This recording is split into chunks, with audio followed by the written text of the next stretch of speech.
The Arizona territory stretched endless and unforgiving under a pewter winter sky, where red dust settled like dried blood on every surface the wind could find. Snow clung to the higher peaks in stubborn patches, refusing to surrender to the pale January sun, while below, the grasslands lay scorched and brittle from the previous summer's heat. At night, when the temperature dropped sudden and cruel, wolves sang their hollow songs from the ridgelines, their voices echoing off canyon walls like the ghosts of all the broken dreams this land had swallowed. It was no country for the weak, this wilderness that sprawled between the military outposts and mining camps. Men came here to disappear or to be reborn, and most found only the former. The land took what it wanted and gave back nothing but silence and endless sky. Through this desolate country, a lone figure stumbled along what might generously be called a trail. Her name was Catherine, though she'd been called Kitty since childhood, and she wore a wedding dress that had once been white, but now bore the stains of 3 days' hard travel. The silk had torn on thorns and rocks, the delicate beadwork catching on every branch that reached for her as she passed. 3 days ago, she had been Catherine Elizabeth Morrison, bride-to-be of Thomas Whitmore, the banker's son from Tucson. 3 days ago, she had stood in the church doorway in her mother's dress, bouquet trembling in her hands, while Thomas's mother pointed an accusing finger and declared her unfit for marriage. Ruined, the woman had spat, her voice carrying to every corner of the packed church. Everyone knows what happened with that drifter last spring. My son will not marry damaged goods. The words still burned in Kitty's chest like swallowed coals. Damaged goods. As if Marcus Stern hadn't forced himself on her behind the general store. As if she'd had any choice in the matter.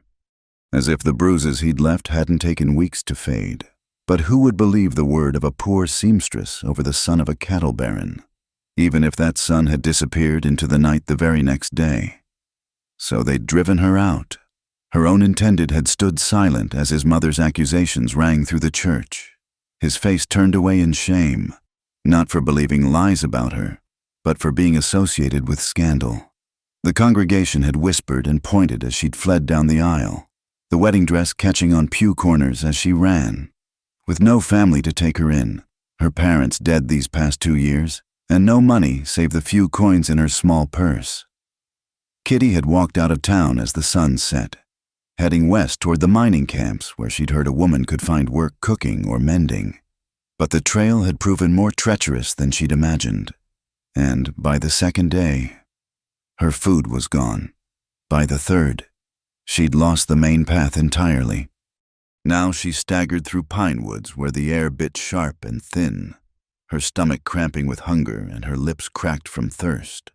The wedding slippers, ridiculous things never meant for walking, had given up their souls hours ago, and she felt every stone and twig through what remained of the leather.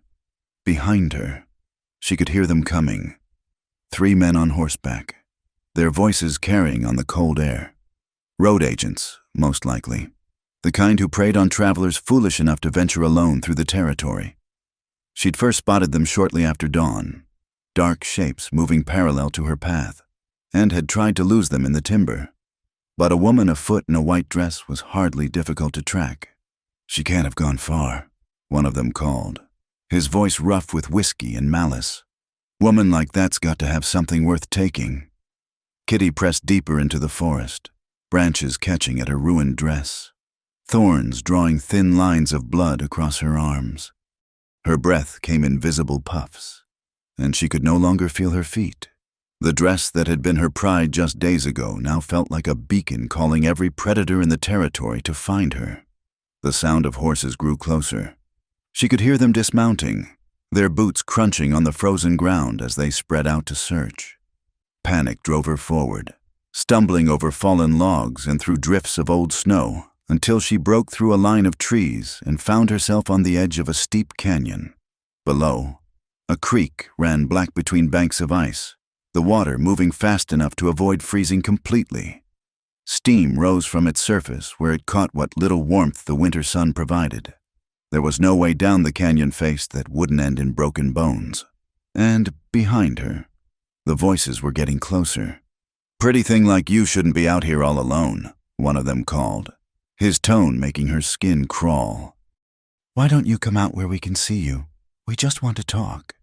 Their laughter said otherwise. Kitty closed her eyes and tried to think.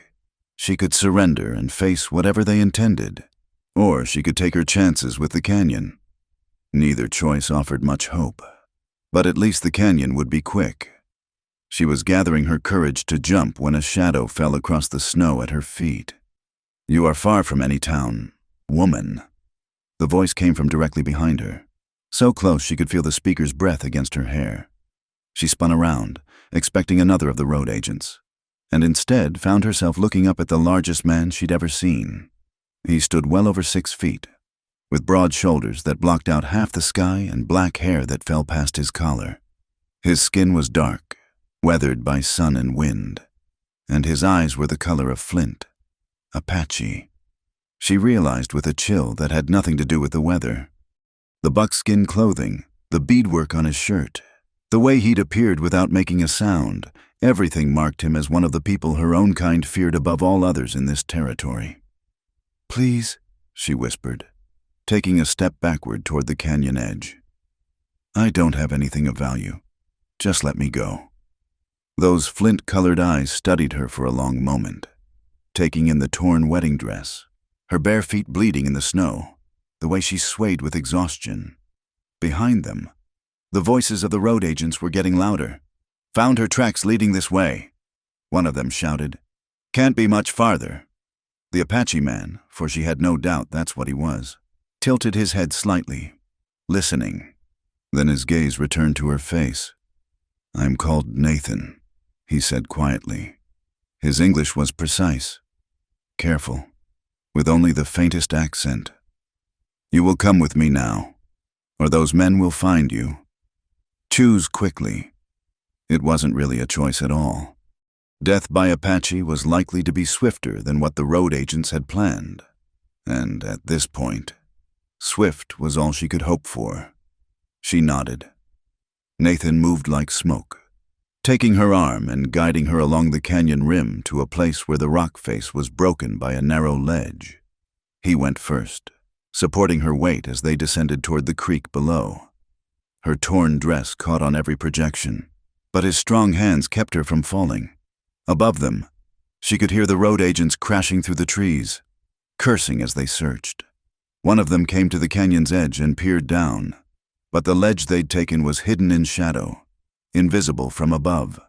"Tracks just disappear," the man called to his companions. "Like she vanished into thin air. Maybe the Apache got her," another replied with a harsh laugh. "Save us the trouble." Their voices faded as they moved away, still searching. Nathan waited until the forest was quiet again before leading her the rest of the way down to the creek. The water ran faster than it had appeared from above, and the sound of it filled the canyon with a steady rushing that would cover their movement. Nathan cupped his hands and drank, then gestured for her to do the same. The water was so cold it made her teeth ache, but it was clean and sweet. "We go now," he said simply, and started upstream along the rocky bank. Kitty followed, having little choice. Her feet were numb beyond pain, and she stumbled constantly on the uneven stones, each time she fell. Nathan was there to steady her, his grip impersonal but firm. He never spoke except to warn her of particularly treacherous footing, never looked back to see if she was keeping up. He simply moved with the steady pace of a man accustomed to traveling hard country, and somehow she managed to match it. They walked for what felt like hours, following the creek as it wound deeper into the mountains. The canyon walls grew higher, cutting off more of the already weak sunlight, and Kitty began to shiver uncontrollably. The wedding dress, designed for a church ceremony, offered no protection against the mountain cold. Finally, as the light began to fail entirely, Nathan turned away from the creek and started up a steep trail that seemed to exist more in his memory than in reality. Kitty's legs were shaking with exhaustion, and more than once she had to use her hands to climb over fallen rocks. But she followed, because the alternative was to lie down in the snow and die. The trail ended at a clearing where a small cabin sat sheltered among the pines. Smoke rose from its chimney, and warm light spilled from its single window. It was the most beautiful sight Kitty had ever seen. Nathan opened the door and stepped aside for her to enter. The cabin was small but well built, with a stone fireplace where a fire crackled cheerfully. A pot hung over the flames, filling the air with the smell of stew. In one corner, a small boy sat playing with carved wooden horses. He looked up as they entered, his eyes, the same flint gray as Nathan's, widening at the sight of her torn dress. "Papa?" the boy said uncertainly. "This is Samuel," Nathan said to Kitty, though his eyes remained on his son. "Samuel, this woman will be staying with us." The boy nodded solemnly, as if white women in ruined wedding dresses appeared at their door regularly. Nathan pulled a blanket from a wooden chest and wrapped it around her shoulders. The warmth was so sudden and complete that Kitty's knees buckled, and she had to catch herself against the wall. "Sit," Nathan commanded, pointing to a chair by the fire. "You need food. Rest." She sank into the chair gratefully, pulling the blanket tighter around herself. The fire's heat began to penetrate the cold that had settled deep in her bones, and for the first time in days, she felt safe. Nathan ladled stew into a wooden bowl and set it in her hands. It was venison, she thought, with wild onions and some kind of root vegetable. It was the best thing she'd ever tasted. As she ate, Nathan moved about the cabin with quiet efficiency, adding wood to the fire, checking on his son, preparing what looked like a bed from blankets and furs in the corner farthest from the door. He didn't speak again until she'd finished the stew and some bread he'd heated by the fire. Then he sat across from her, his dark eyes studying her face in the firelight. "I need a woman," he said finally, his voice matter-of-fact. "You need shelter. You can stay if you wish, or leave when the snows melt. Your choice." It was not a romantic proposal, nor even a particularly kind one. It was simply a statement of practical necessity, delivered without emotion or expectation. And perhaps that was exactly what she needed to hear. Kitty pulled the blanket tighter and looked around the small cabin. It was warm and clean and safe. Outside, wolves were beginning their nightly chorus. But in here, by the fire, with food in her belly and a roof over her head, she felt more secure than she had since her parents died. "What would you expect of me?" she asked quietly. "Cooking, mending, care for the boy." He paused, glancing toward Samuel, who had returned to his wooden horses. "I will not force myself on you. That is not my way." The simple declaration meant more to her than any flowery speech could have. After Marcus Stern, after the accusations and the shame, the promise that she would not be touched without her consent was worth more than gold. "My name is Catherine," she said. "Most people call me Kitty." Nathan nodded once. "You may stay, Kitty." And as the fire settled into glowing coals and young Samuel curled up in his own small bed, Kitty wrapped herself in blankets and fur and closed her eyes. For the first time in longer than she could remember, she felt like she might live to see tomorrow. Outside, the wolves continued their ancient song, but in the warmth of Nathan's cabin, their voices seemed less like harbingers of death and more like a lullaby sung by the wilderness itself, harsh and wild, but strangely comforting to those who knew how to listen. Kitty woke before dawn, her body stiff from sleeping on the hard floor despite the thick furs Nathan had provided. The fire had burned low during the night, leaving the cabin cold enough that her breath came in small puffs. For a moment, she lay still, remembering where she was and how she'd come to be there. The events of the previous day seemed like something from a fever dream. The wedding that never was, the flight through the wilderness, the road agents hunting her like wolves after prey, and then Nathan, this giant of a man who'd appeared from nowhere and offered her the most practical bargain she'd ever heard. No pretty words, no false promises, just shelter in exchange for work. She sat up carefully, trying not to make noise that might wake the sleeping child. Samuel lay curled in his small bed like a hibernating bear cub, his dark hair falling across his face. Nathan was nowhere to be seen. though she could hear the sound of an axe splitting wood somewhere outside. The torn wedding dress lay in a heap beside her makeshift bed, and looking at it made her stomach turn. She never wanted to see the thing again, but it was the only clothing she possessed. Everything else, her few other dresses, her personal belongings, even the small daguerreotype of her parents, remained in the boarding house room she could no longer afford to keep. A soft knock at the door interrupted her brooding. "Kitty." Nathan's voice was low, mindful of his sleeping son. "I have something for you." She wrapped a blanket around herself and opened the door. Nathan stood on the porch, an armload of firewood balanced in one arm and a bundle of cloth in the other. His breath steamed in the frigid morning air, and she realized he'd been up for some time already, seeing to the necessities of mountain living. "These belong to my wife," he said simply, offering her the bundle. "They should fit well enough." Kitty took the clothes with hands that trembled slightly. The fabric was soft buckskin, worked supple and decorated with simple but elegant beadwork. She'd never owned anything so beautiful or practical. "I can't," she began. "She has no use for them now," Nathan said, cutting off her protest. His voice held no emotion, but she caught something in his eyes, a flicker of old pain.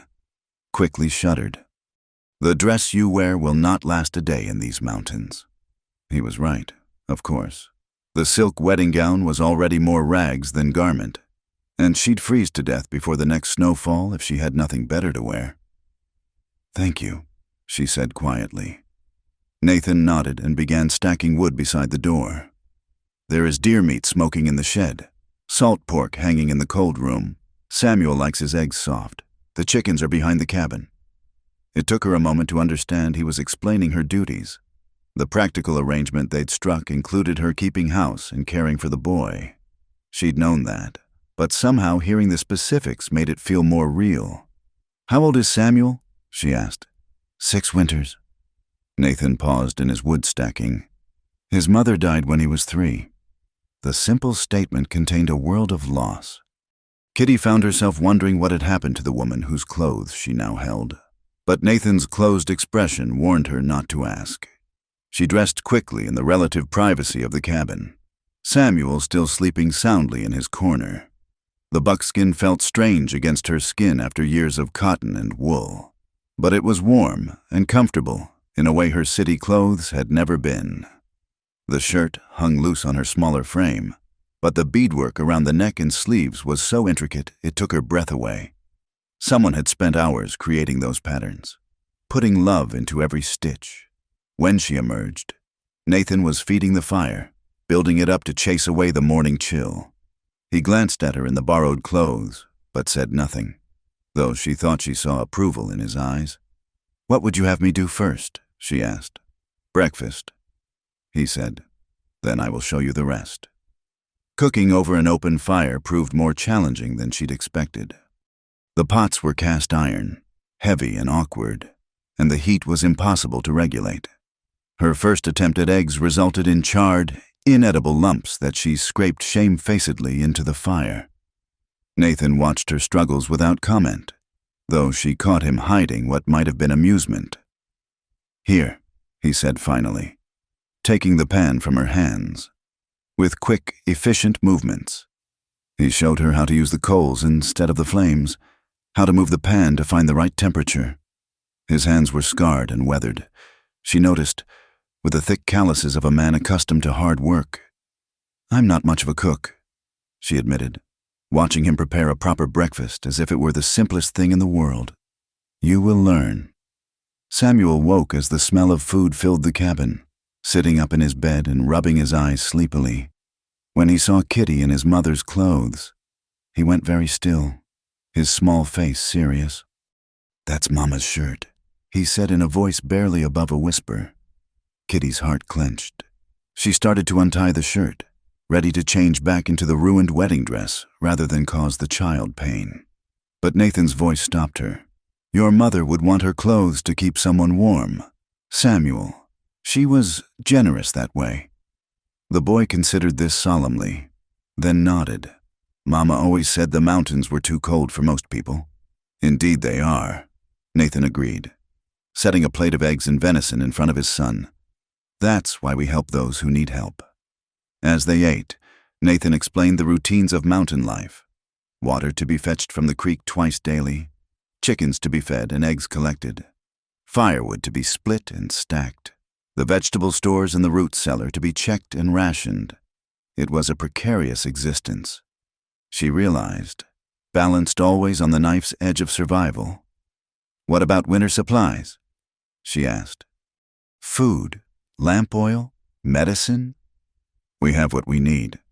Nathan said, in spring, I will go to the trading post. Until then, we make do with what the land provides. The isolation of their situation began to sink in. They were completely cut off from the outside world, dependent entirely on Nathan's knowledge and skill to see them through until the snows melted. If anything happened to him, she and Samuel would be as good as dead. After breakfast, Nathan showed her around the property. The cabin was larger than it appeared from inside, with a lean-to shed attached to one side and a small barn that housed 3 horses and a milk cow. Behind the main building, a chicken coop held a dozen birds that regarded her with suspicious yellow eyes. The horses are gentle, Nathan said, running a hand along the neck of a sturdy brown mare. This one is Sage. She can carry you if needed. The others are for hunting and packing supplies. The practicality of his instruction wasn't lost on her. He was teaching her to survive alone if necessary. The thought should have been terrifying, but instead she found it oddly comforting. For the first time in her life, someone was preparing her to take care of herself rather than simply expecting her to rely on others. What about weapons? She asked. If those road agents come back? Nathan studied her for a moment, then nodded approvingly. You think like someone who wants to live good. He led her back to the cabin and opened a wooden chest near the fireplace. Inside lay 2 rifles and a revolver, along with powder, shot, and percussion caps. Do you know how to shoot? My father taught me, but that was years ago, and only for hunting rabbits. We will practice when the weather clears. For now. He lifted the revolver, checked to ensure it wasn't loaded, and handed it to her. This stays loaded and ready. You understand? The weight of the gun felt strange in her hands, heavier than she remembered. But the metal was clean and well maintained, and the action worked smoothly when she tested it. Those men yesterday, she said quietly. They might come back. They might. Nathan's voice was matter-of-fact. If they do, you shoot them. Do not hesitate. Do not warning. Men like that do not deserve mercy.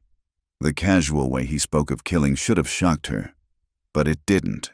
She'd seen the look in those road agents' eyes, heard the hunger in their voices.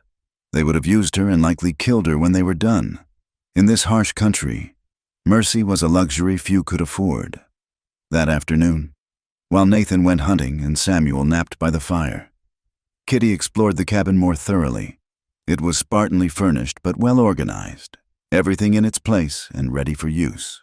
Nathan's wife had clearly been a practical woman, someone who understood the demands of frontier life. In a wooden box beneath the window, she found sewing supplies, needles, thread, patches of various fabrics. The sight of them made her smile. Here, at least, was something she could do well. Her years as a seamstress hadn't been wasted. She spent the rest of the day mending Samuel's clothes, which had clearly been patched many times before. The boy watched her work with a solemn attention, occasionally offering comments about which shirt was his favorite or how he'd torn a particular hole. Papa tries to fix things, Samuel said as she worked on a tear in his pants. But his hands are too big for sewing. I imagine they are. Kitty agreed, thinking of Nathan's scarred, powerful hands trying to manage a delicate needle and thread. Mama used to sing when she sewed. Samuel continued. Do you know any songs? The innocent question hit her unexpectedly hard. She did know songs. Her mother had taught her dozens of them, but singing had always been something she shared with family. The thought of taking that place in this strange household, of filling even that small role left vacant by Nathan's dead wife, felt presumptuous. Perhaps, she said carefully. What kind of songs did your mother like? Happy ones, about birds and sunshine and growing things. So Kitty sang softly as she worked, old songs her mother had hummed while doing household chores. Samuel listened with obvious pleasure, and even seemed to relax in a way she hadn't seen before. When Nathan returned near sunset with a cleaned rabbit for their supper, he paused in the doorway, listening to her voice echo softly through the cabin. "Again," Samuel demanded when she finished a song about a mockingbird. "Sing it again," she obliged, and caught Nathan's eye across the room. He nodded slightly. Approval, perhaps, or simple acknowledgement that she was finding her place in their small household. That evening, as they ate the rabbit stew Nathan had prepared, Kitty found herself studying her strange new family. Nathan ate in silence, but it wasn't an uncomfortable quiet. He seemed always to be listening. To the wind outside, the settling of the cabin, the distant call of night birds. A man accustomed to survival in dangerous country. Samuel, meanwhile, chattered freely about his day, his wooden horses, a squirrel he'd seen outside the window. He was a bright child, she realized, intelligent and curious despite his isolated upbringing, or perhaps because of it. Without other children to play with, he'd learned to find entertainment in the world around him. "Will you tell me about the town?" Samuel asked suddenly, turning to Kitty with wide eyes. "Papa says you came from a big town with lots of people." "It wasn't so big," she said carefully, not wanting to make their mountain home seem small by comparison. "But yes, there were many people. Too many. Sometimes." "Why did you leave?" The simple question hung in the air like smoke from the fire. Nathan's eyes were on her now, though his expression gave nothing away. She realized this was a test of sorts. Would she be honest with the child? Or would she pretty up the truth? "Sometimes people believe things about you that aren't true," she said finally. "When that happens, it can be hard to stay where everyone thinks they know who you are." Samuel considered this gravely. "Like when Tommy Miller said I was half-breed and couldn't play with the white children." "Samuel." Nathan's voice carried a warning, but the boy continued. "Mama said Tommy didn't understand that people could be different but still good. She said some folks just see what they want to see." "Your mother was wise." Kitty said softly, "Yes, it's very much like that." Nathan's expression had gone carefully neutral, but she sensed approval in his stillness. She'd passed his test by treating his son with honesty and respect. Later, after Samuel had gone to bed and the fire had burned low, Nathan and Kitty sat in comfortable silence. She mended another of the boy's shirts while he cleaned his rifle, the familiar routine of preparing for another day's survival. "His mother," Nathan said suddenly. "She died of fever 3 winters ago. Nothing I could do." The words came out flat, without inflection, but Kitty heard the weight of old grief in them. "I'm sorry," she said simply. "Samuel asks about her sometimes. I tell him what I can remember, but there are things—" He paused, searching for words. "Women's things, songs, stories, the way she braided her hair. I cannot give him those memories. I could try," Kitty offered carefully. "Not to replace her, but to give him what I can." Nathan looked at her for a long moment, studying her face in the firelight. "Why?" he asked. "You owe us nothing beyond the work we agreed upon." It was a fair question. Why should she care about this man's grief or his son's loneliness? She had her own sorrows to tend. "Because," she said finally, "everyone deserves to be remembered. Your wife, your son's mother. She should be remembered in songs and stories, not just in silence." Something shifted in Nathan's expression then, though she couldn't quite name what it was. He returned to cleaning his rifle, but the quality of his attention had changed somehow. "Her name was Mary," he said quietly. "Mary Crowfeather. She loved morning glories and hated the taste of venison. She could track a deer for 3 days without losing the trail, but she was afraid of spiders." It was the most he'd said about himself since she'd arrived, and Kitty treasured each detail like precious coins. "She sounds like a remarkable woman." She was. Nathan set down the rifle and looked directly at her. "You are not her. I do not expect you to be. I know. Good. He stood and banked the fire for the night. Tomorrow I will begin teaching you to shoot properly. The mountains do not forgive the unprepared. As she settled into her blankets and furs, listening to the wind howl around the cabin's eaves, Kitty reflected on the strange turns her life had taken. A week ago, she'd been preparing for marriage to a man she barely knew, looking forward to a conventional life as a banker's wife. Now she was living in the wilderness with an Apache warrior and his son, learning skills she'd never imagined needing. It should have been terrifying. Instead, as sleep began to claim her, she felt something she hadn't experienced in years, a sense of purpose. For the first time since her parents' death, she was exactly where she was meant to be, outside. A wolf howled somewhere in the distance, its voice lonely and wild. But inside the cabin, wrapped in Mary Crowfeather's clothes and warmed by Nathan's practical kindness, Kitty found the sound almost comforting. The mountains were harsh and unforgiving, but they were also honest. Here, survival depended on truth, on facing reality without pretty illusions. After years of trying to fit into a world that would never accept her, the brutal honesty of frontier life felt like freedom. Tomorrow would bring new challenges: learning to shoot, mastering the routines of mountain living, finding her place in this strange new family. But tonight, for the first time in longer than she could remember, Catherine Morrison felt truly safe. The weeks that followed fell into a rhythm as steady as the turning of seasons. Each morning, Kitty woke to the sound of Nathan chopping wood or tending the animals, and each evening, she mended clothes by firelight while Samuel played with his carved horses. The bitter January cold gradually gave way to the promise of February, though snow still fell regularly, and the nights remained cruel enough to freeze water solid. It was during one of these quiet evenings that Nathan first began to speak of his past. Samuel had fallen asleep in his small bed, and the fire had burned down to glowing embers. Kitty was darning a hole in one of the boy's stockings when Nathan's voice broke the comfortable silence. "I was not always alone in these mountains," he said, his gaze fixed on the dying flames. "My people lived in the valleys below, following the old ways as our fathers had done." Kitty looked up from her needlework but said nothing, sensing that this was a story that could not be rushed. Mary's father was a chief among the Chiricahua, a good man, wise in the ways of peace and war alike. Nathan's hands, usually so steady, trembled slightly as he reached for another piece of wood. But the white soldiers did not care about wisdom or peace. They cared only about the land. The log caught fire with a soft whoosh, sending shadows dancing across the cabin walls. In that flickering light, Nathan seemed older somehow, worn down by memories he rarely shared.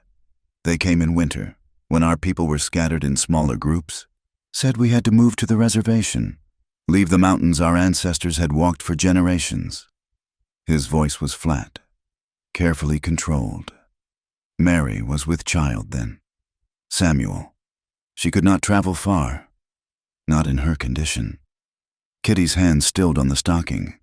She could see where the story was heading, and her heart ached for the pain she heard beneath Nathan's calm words. Her father tried to negotiate, asked for time until the baby came, until Mary could travel safely. The soldiers— Nathan paused, his jaw tightening.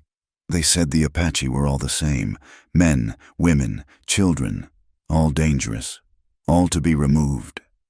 Outside, the wind picked up, rattling the cabin's shutters. The sound seemed to echo Nathan's words, carrying the weight of old sorrows. "What happened?" Kitty asked softly. "They attacked at dawn, shot anyone who resisted, burned the lodges. Mary and I escaped into the high country. But her father—" Nathan shook his head. "He died trying to protect the children." The silence stretched between them, heavy with unspoken grief. Kitty could imagine the scene too clearly. The confusion, the terror, the desperate flight through snow-covered mountains with a pregnant woman who should have been resting by a warm fire. Samuel was born in a cave, with snow falling outside and soldiers hunting us through the passes. Mary nearly died bringing him into the world. Nathan's voice grew quieter. But she was strong, stronger than I deserved. You blame yourself. Kitty said it wasn't a question. I should have taken her away sooner, should have seen what was coming. Nathan turned to look at her directly. A man is supposed to protect his family. You did protect them. You saved them both. For a while. Nathan's smile held no warmth. Mary lived 3 more years in these mountains before the fever took her. 3 years of hiding, of never knowing if the next dawn would bring soldiers or peace. She deserved better. Kitty set down her needlework and leaned forward. She chose to stay with you. Whatever hardships came, she chose them because she loved you. Did she? Or did she simply have nowhere else to go? The question hung in the air like smoke. Kitty studied Nathan's face in the firelight, seeing the doubt that haunted him. Here was a man who had lost everything, his people, his wife, his place in the world, and somehow found the strength to keep going for his son's sake. I can't speak for Mary, she said carefully, but I know something about having nowhere to go, and I know the difference between staying because you have no choice and staying because you want to. Nathan's eyes met hers. And which are you doing, Kitty? It was a fair question, one she'd been asking herself for weeks. When she'd first accepted Nathan's bargain, it had been simple survival, shelter from the cold and protection from the road agents. But somewhere along the way, something had changed. I'm staying because this feels like home, she said simply, more than anywhere has in years. Something shifted in Nathan's expression then, a softening she rarely saw. He nodded slowly, as if her words had answered a question he hadn't known he was asking. Tell me about before, he said. Before the wedding that wasn't, what was your life? So Kitty found herself talking about her parents, who had died in a typhoid outbreak 2 years earlier, about her work as a seamstress, taking in mending and alterations to pay for her small room above Mrs. Henderson's bakery, about the loneliness that had made Thomas Whitmore's proposal seem like salvation, even though she barely knew him. I thought marriage would solve everything, she admitted. Give me security, respectability, a place in society. I was so grateful when Thomas asked for my hand that I never stopped to consider whether we actually suited each other. And the man who... Nathan's voice trailed off, but she understood what he was asking. Marcus Stern. The name still tasted bitter on her tongue. He was the son of a cattle baron, visiting town on business, charming, handsome, everything a young woman was supposed to want. I was naive enough to believe his flattery. She told Nathan about the picnic Marcus had suggested, the secluded spot by the river where he'd grown rough and demanding, about fighting him off, about the bruises that had taken weeks to fade, about his threats of what would happen if she told anyone. He left town the next morning, she continued. But somehow word got out about what had happened. Only in the telling. I became the seductress who had lured him away from proper society. By the time Thomas's mother heard the story, I was ruined goods who had shamelessly thrown herself at a man above her station. Nathan listened without comment, but she could see the anger building in his eyes. When she finished, he was quiet for a long moment. This Marcus Stern, he said finally. Where is he now? I don't know. Gone back to his father's ranch somewhere in California. I suppose. Why? No reason. But Nathan's tone suggested otherwise. They sat in comfortable silence after that, each lost in their own thoughts. The fire had burned low again, casting long shadows across the cabin floor. Outside, she could hear the soft whisper of new snow beginning to fall. I should check on Samuel, Nathan said, rising from his chair. But the boy was sleeping peacefully, one small hand curled around his favorite wooden horse. Nathan stood looking down at his son for a long moment, and Kitty saw something vulnerable in his expression. A father's fierce love mixed with worry about the uncertain future he could provide. He's beautiful, she said softly, coming to stand beside him. He has Mary's eyes, doesn't he? Her gentleness, too. Sometimes I worry he's too soft for this hard country. Gentleness isn't weakness. And he's stronger than you think. He'd have to be, growing up here. Nathan nodded, but she could see the concern remained. Samuel would need to be tough to survive in these mountains. but not so tough that he lost the kindness that made him special. "Will you teach me to read?" Samuel asked the next morning over breakfast, startling both adults. "You know your letters," Nathan said. "I taught you that much, but not the words, not the stories." Samuel turned earnest eyes to Kitty. "Mama used to tell me about books with adventures and faraway places. I want to read those stories myself." Kitty looked at Nathan, who shrugged. "There are no books here, only a Bible and an old almanac. The Bible has stories." Samuel insisted. "David and Goliath, Moses and the burning bush. You could teach me those, couldn't you?" He looked hopefully at Kitty. And so began Samuel's education in earnest. Each afternoon, while Nathan worked outside, Kitty would sit with the boy by the fire and slowly work through the passages of the worn Bible Nathan's wife had somehow managed to keep during their years of hiding. Samuel proved to be a quick student, eager to unlock the mysteries of written words. "Why did David fight the giant?" Samuel asked one day, tracing the letters with his finger. "Because someone had to." Kitty replied, "Sometimes the smallest person is the only one brave enough to do what needs doing." "Like Papa fighting the soldiers?" The innocent question made Kitty pause. She glanced toward the door, where Nathan was splitting wood, and chose her words carefully. "Your Papa fought to protect the people he loved. That takes a special kind of courage. Will I have to fight someday?" "I hope not. But if you do, remember that real strength isn't about being the biggest or the strongest. It's about standing up for what's right, even when you're afraid." Samuel nodded solemnly, filing away this wisdom with the rest of the lessons she'd been teaching him. As February melted into March, Kitty began teaching the boy more than just reading. She showed him how to calculate sums and differences, using beans from their stores to make the numbers real. She taught him the names of the states and territories, drawing rough maps in the dirt outside the cabin.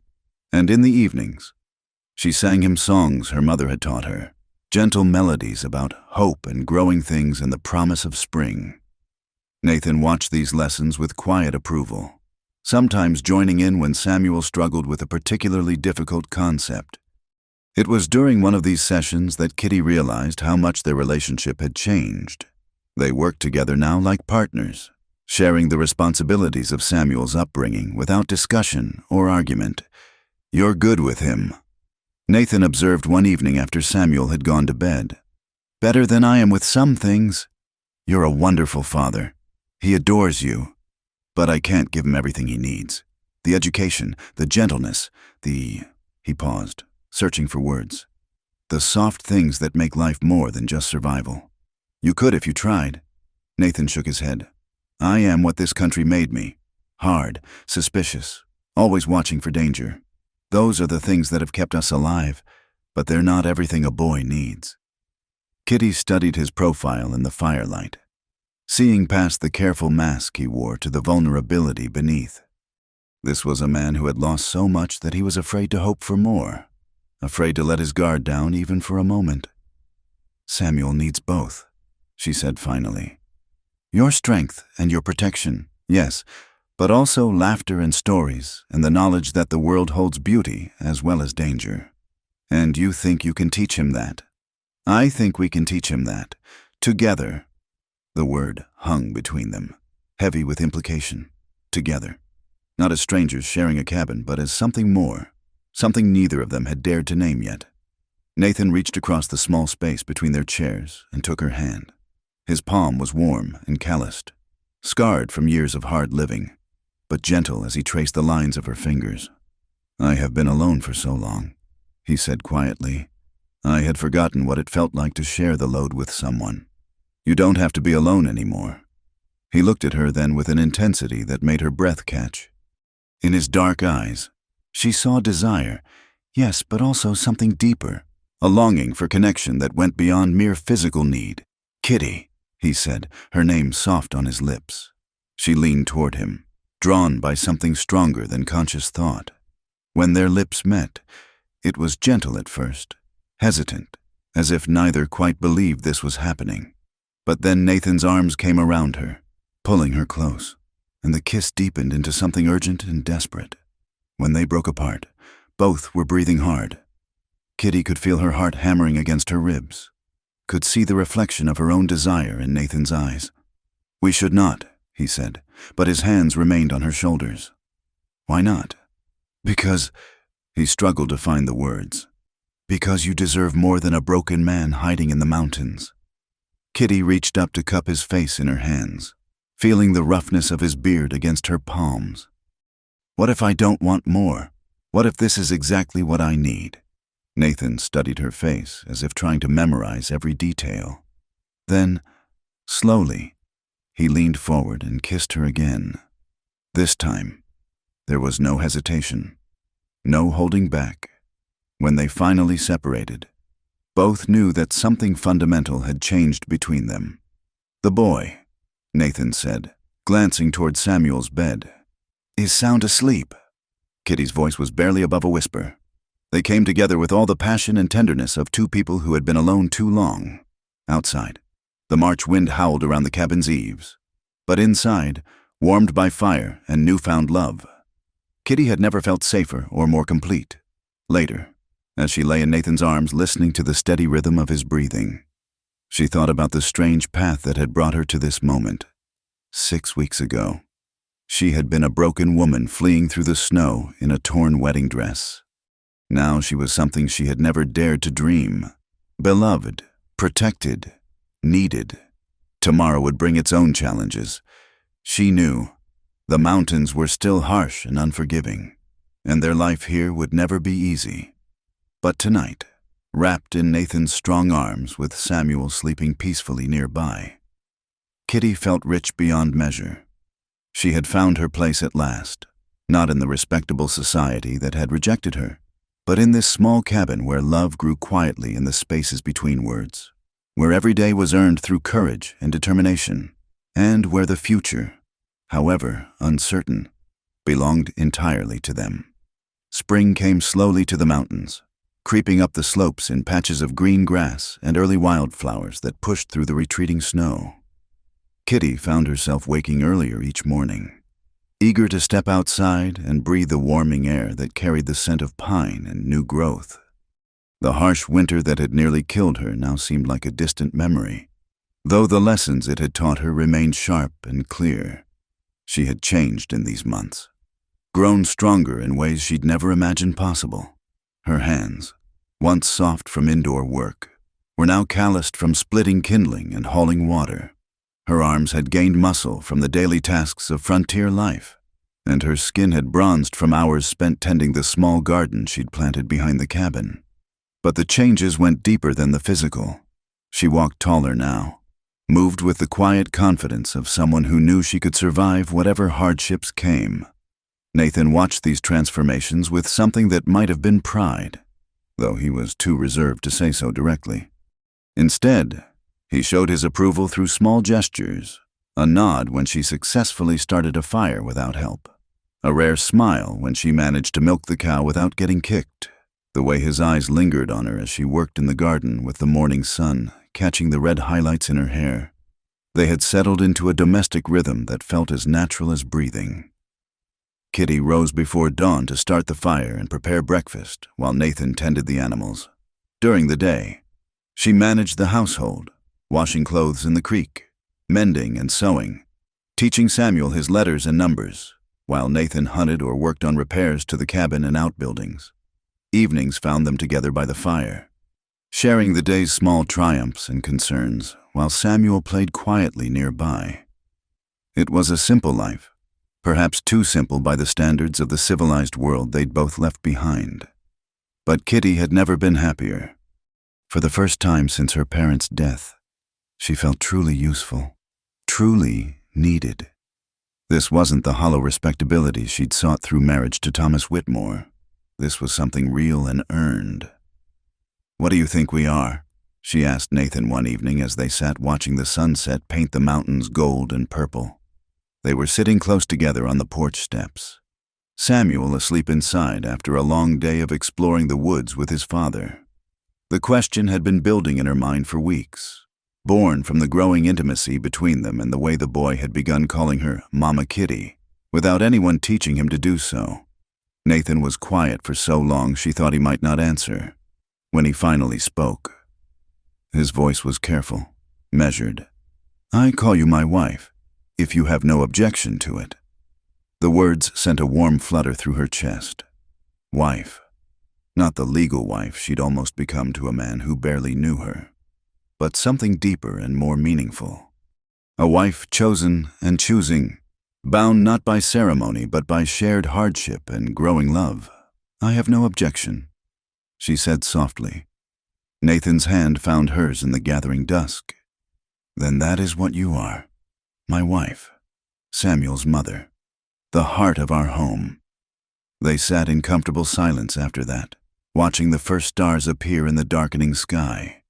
Below them, the valley was wrapped in shadow, but up here on their mountain, they were still touched by the last light of day. It felt symbolic somehow, as if they existed in a world apart from the troubles that plagued the lower country. But even in their mountain sanctuary, the outside world had ways of intruding. It came first in the form of distant gunshots echoing through the valleys, the sound carrying on the thin air like a warning. Nathan would grow tense when he heard them, his eyes scanning the horizon with the wariness of a man who'd learned to expect the worst from his fellow human beings. "Miners, most likely," he would say when Kitty asked about the shots. "Or hunters, nothing that concerns us." But she could see the lie in his eyes, could read the tension in his shoulders as he checked and rechecked their weapons each night before bed. The mountains might be vast and empty, but they weren't uninhabited, and not all their neighbors were as peaceful as Nathan pretended. The truth of this came crashing home on a warm afternoon in late April. Kitty was hanging laundry on the line she'd strung between two pine trees when she heard horses approaching through the forest. 3 riders emerged from the tree line, their dust-covered clothes and hard faces marking them as the kind of men who lived by their guns rather than their labor. At their head rode a tall man with graying hair and eyes like chips of winter ice. Behind him came 2 younger men who looked enough alike to be brothers, both lean and dangerous as hungry wolves. They reined in their horses at the edge of the clearing and sat studying the cabin with calculating gazes. Well, the older man said, his voice carrying a cultured accent that seemed at odds with his rough appearance. "What have we here?" Kitty's hand moved instinctively toward the revolver Nathan had taught her to carry, but she kept it casual, as if she were simply adjusting her apron. "Good afternoon. Gentlemen, are you lost?" The man's smile was cold as February wind. "Lost? Oh no, miss, we're exactly where we want to be." His eyes raked over her in a way that made her skin crawl. "The question is, what's a nice white woman like you doing in a place like this?" Before she could answer, Nathan appeared in the cabin doorway. His rifle held it ready but not quite pointed at the strangers. Samuel was nowhere to be seen, which meant Nathan had hidden the boy inside at the first sound of approaching horses. "You are on my land," Nathan said, his voice flat and dangerous. "State your business or move on." The older man's attention shifted to Nathan, and his expression hardened. "Your land? That's interesting. Last I heard, this was still United States territory, not some Apache reservation." "I am citizen now," Nathan replied carefully. "I own this land legal." It wasn't entirely true. Nathan had no deed or legal claim to their mountain home, but Kitty had learned that truth was often less important than perception in this rough country. "A citizen. Are you?" One of the younger men spoke for the first time, his voice thick with mockery. "Since when do they let savages become citizens?" Nathan's grip tightened on his rifle, but he kept his voice level. "Since I married white woman and lived civilized life." The lie came easily, and Kitty felt a stab of unexpected pain at how readily he denied their true relationship. But she understood the necessity. In the eyes of these men, a legal marriage would offer her more protection than the truth of their arrangement. "Is that so?" The older man's gaze shifted back to Kitty. "And you, my dear, you married this red devil of your own free will?" The question hung in the air like smoke from a gun barrel. Kitty could feel all their eyes on her, could sense that her answer would determine whether this encounter ended in words or blood. "I am Mrs. Catherine Crowfeather," she said, using Nathan's Apache name as naturally as if it had always been hers. "And yes, I married my husband by my own choice." The younger men exchanged glances, but the older one continued to study her with those cold blue eyes. "How romantic.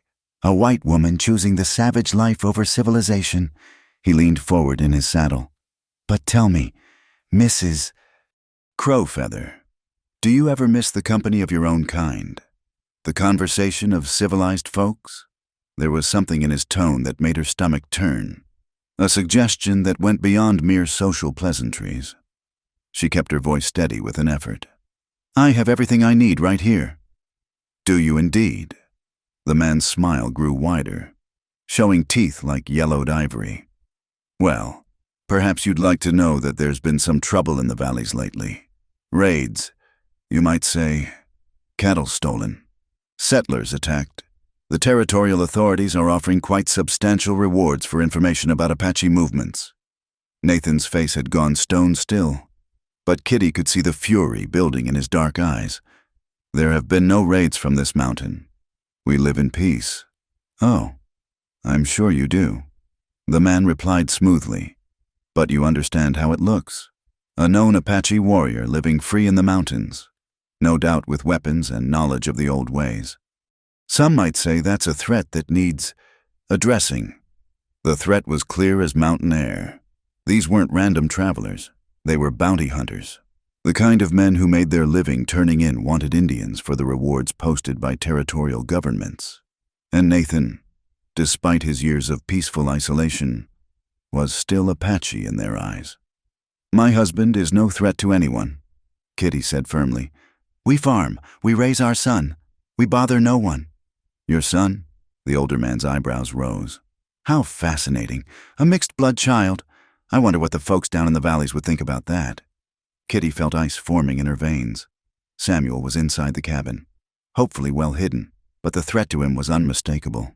In this country, mixed-blood children were often seen as abominations, neither white nor Indian, and therefore belonging nowhere. "I think," she said carefully, "that our family is our own business." "Perhaps," the man conceded. "But business has a way of becoming everyone's concern, doesn't it?" He straightened in his saddle and gathered his reins. "Well, it's been a most illuminating conversation. We'll be sure to mention your hospitality when we report to the territorial marshal." The three men turned their horses and rode back into the forest, but their parting words echoed in the clearing like a curse. Kitty stood frozen until the sound of hoofbeats faded completely. Then her knees gave way and she sank onto the porch steps. Nathan was beside her in an instant, his strong arms pulling her close. "They are gone. We are safe." But even as he spoke the comforting words, they both knew it wasn't true. The bounty hunters would be back, possibly with others. Their peaceful sanctuary had been discovered, and with it, their time of safety had come to an end. "What are we going to do?" Kitty whispered against Nathan's shoulder. His arms tightened around her. "We survive, as we always have."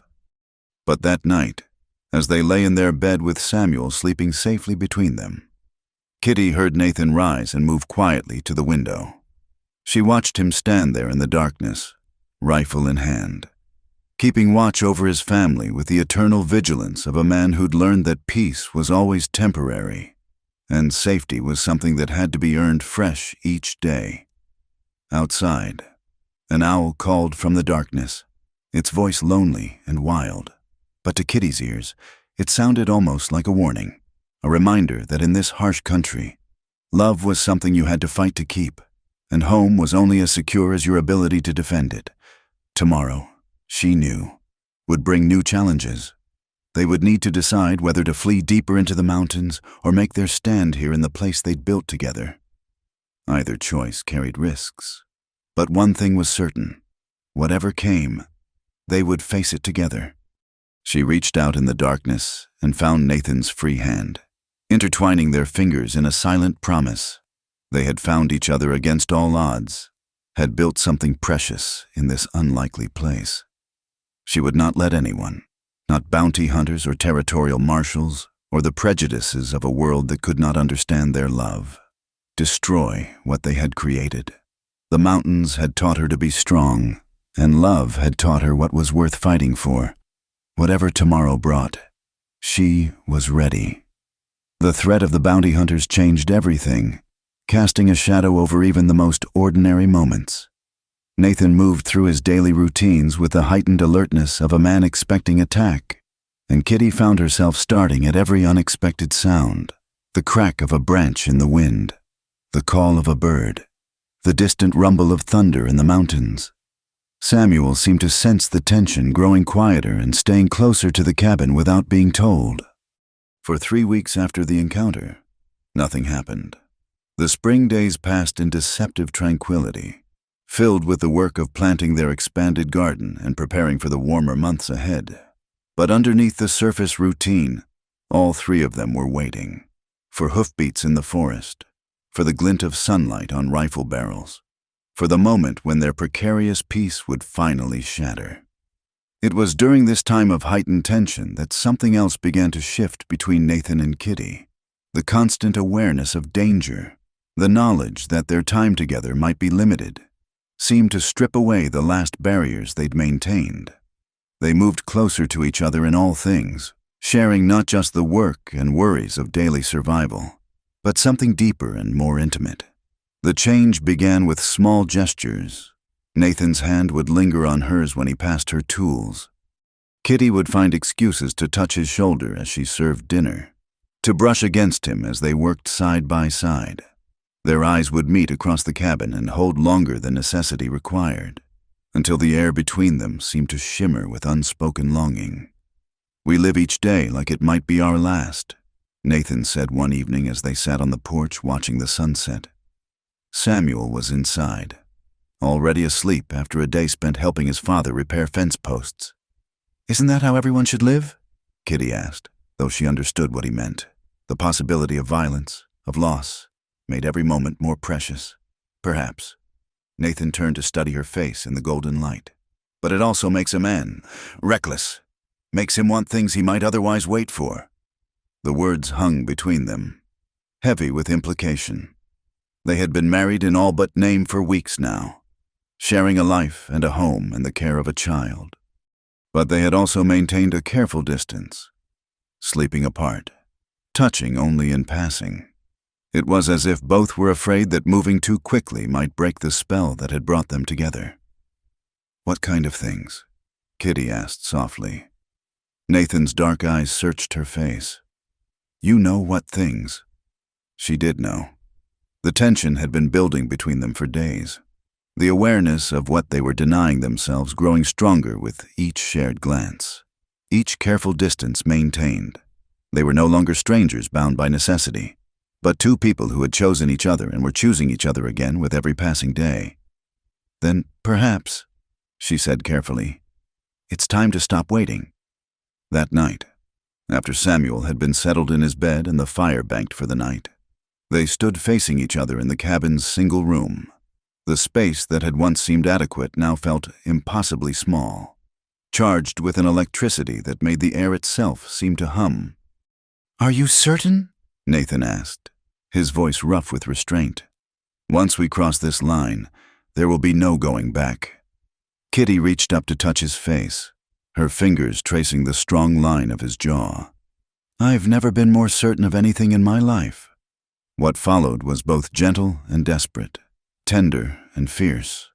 They came together with all the passion of two people who had found love in the most unlikely circumstances, who understood its rarity and precious nature.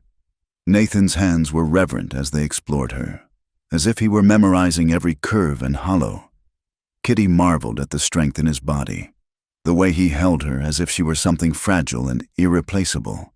When they joined as one, it was with a sense of completion that went beyond the physical. This was what Kitty had never found with Thomas Whitmore, what she'd been denied by Marcus Stern's violence, the choice to give herself freely to someone who treasured the gift. In Nathan's arms, she felt not just desired but cherished, not just needed, but beloved. Afterward, they lay entwined in their bed, listening to Samuel's peaceful breathing from across the room. Nathan's fingers traced lazy patterns on Kitty's bare shoulder, and she could feel the steady rhythm of his heart beneath her cheek. "I love you," she whispered into the darkness, the words coming as naturally as breathing. Nathan's arms tightened around her. "And I love you, Catherine Crowfeather, more than I thought it was possible to love again." The use of the name she'd claimed during the confrontation with the bounty hunters made her smile. It had been a lie then, born of necessity and desperation, but lying here in Nathan's arms. She felt the truth of it settle into her bones. This was who she was now, not the broken seamstress who'd fled Tucson in a wedding dress, but the woman who had chosen love over safety, family over respectability. The morning brought them back to the realities of their situation, but something fundamental had changed. They moved around the cabin with a new ease, no longer careful to avoid contact, but instead reaching for each other naturally.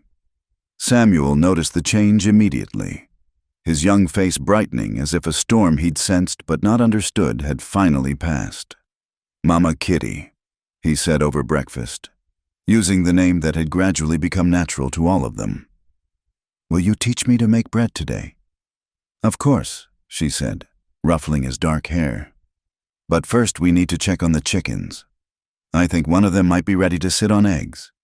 It was such an ordinary conversation, the kind that happened in households across the territory every morning. But to Kitty, it felt miraculous, this sense of belonging, of being part of something larger than herself. She had a family now, people who needed her and whom she needed in return. The domesticity of the morning was shattered by the sound of a single rifle shot echoing across the valley. Nathan was on his feet instantly, his own weapon in his hands before the echo died away.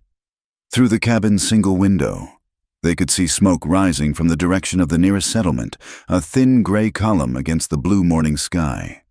"Stay inside," Nathan commanded, checking his ammunition. "Keep Samuel away from the windows." "Where are you going?" Kitty asked, though she already knew. "To see what's happened. If there's trouble coming our way, I need to know about it." He kissed her fiercely, as if it might be the last time, then slipped out the cabin door and disappeared into the forest with the silent grace that marked his Apache heritage. Kitty watched from behind the curtain until he vanished among the trees, then turned to find Samuel watching her with worried eyes. "Is Papa going to fight?" the boy asked quietly. "I hope not," Kitty said, pulling him close. "But if he has to, it will be to protect us. That's what fathers do." They spent the morning in tense waiting, jumping at every sound from outside. Kitty tried to maintain normal activities, mixing bread dough, checking on the garden, but her attention kept drifting to the forest where Nathan had disappeared. By midday, when he still hadn't returned, her worry had grown into something close to panic. It was late afternoon when she heard his familiar whistle from the tree line, their agreed-upon signal that it was safe to show himself. She opened the cabin door to find him emerging from the forest, his face grim with whatever news he carried. "What happened?" she asked before he was fully inside. Nathan glanced at Samuel, who was playing quietly in the corner, then spoke in low tones. "The Henderson place was attacked this morning, burned out completely." Kitty's blood ran cold. She'd known the Hendersons slightly, a young couple with 2 small children, trying to make a life farming in one of the lower valleys. Did they? They got away. Barely. Lost everything. But they're alive." Nathan set down his rifle and pulled her close. "It wasn't Apache who did it, despite what people will say. The tracks, the way it was done. This was white men. Probably the same ones who've been raiding through the territory. The bounty hunters. Maybe. Or men like them. Doesn't matter. Everyone will blame the Apache anyway. There's already talk of organizing a militia, sweeping the mountains for any Indians they can find." The implications hit her like a physical blow. It wouldn't matter that Nathan had nothing to do with the attack, that he'd lived peacefully in these mountains for years. His Apache blood would make him a target for any group of armed men looking for someone to blame. "We have to leave," she said quietly. Nathan nodded, his face set in lines of grim determination. Tonight, we take only what we can carry and head deeper into the high country. There are places up there where even the army can't follow. The rest of the day passed in a blur of desperate preparation. They gathered their most essential supplies: ammunition, medical kit, warm clothing, enough food to last a few days on the trail. Everything else. The furniture Nathan had built with his own hands, the garden Kitty had planted with such hope, the small accumulation of possessions that had made the cabin feel like home, would have to be left behind. Samuel helped pack with the solemn efficiency of a child who had learned not to ask unnecessary questions in times of crisis. But as evening approached and the finality of their departure became clear, he finally spoke up. "Will we ever come back?" he asked, clutching his favorite wooden horse. Nathan knelt down to meet his son's eyes. "I don't know, Samuel. But we'll be together, and we'll make a new home wherever we go. That's what matters." The boy nodded gravely, then surprised them both by walking over to Kitty and taking her hand. "You'll come with us, won't you, Mama Kitty? You won't leave us?" The innocent question pierced her heart. Here was a child who had already lost one mother, asking for reassurance that he wouldn't lose another. She knelt down and pulled him into her arms, holding him tight against her chest. "I will never leave you," she promised fiercely. "No matter where we go or what happens, we're a family. Nothing will change that." As the sun set behind the mountains, painting the sky in shades of gold and crimson, they made their final preparations. Nathan cached some of their heavier supplies in a hidden spot, hoping they might someday return to retrieve them. Kitty took one last look around the cabin that had been her sanctuary, memorizing every detail. They left under cover of darkness, moving single file through trails that existed more in Nathan's memory than in visible reality. Samuel rode on Nathan's back, already asleep despite the circumstances, while Kitty followed behind carrying their essential gear. The moon was dark, providing them with concealment but making the treacherous mountain paths even more dangerous. As they climbed higher into the wilderness, leaving their valley home farther behind with each step, Kitty found herself thinking about the journey that had brought her to this moment. 6 months ago, she had been fleeing through these same mountains in a torn wedding dress, with no hope beyond simple survival.